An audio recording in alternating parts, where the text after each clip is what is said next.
what we will try to do today is we will try to use WSL for Windows, and how we shall do it. Let's just get started here. Alright, for this we are trying to use this command, that is WSL space double hyphen install. So once we hit this, it's giving us a notification that this it's giving a notification that this distribution with the name already exists. So let's just try to find out what we can do over here. So here it gives it tells us that we can use a different name for this, as it might be that it's already present with the name Ubuntu.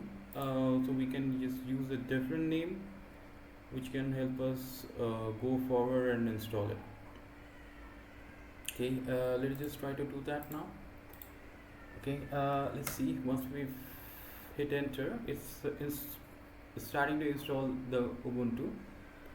Okay, and yeah, so first of all, in case we tried to run this command, and while it was installing, we had closed the window and restricted the installation.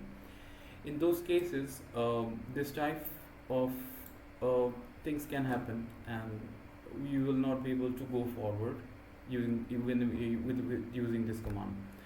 So in these cases, we can just try to change the name here, and that would be resolving the problem. So we will now see, once it gets downloaded, we will be able to use it. So let's take this to the next video, and thank you so much for watching.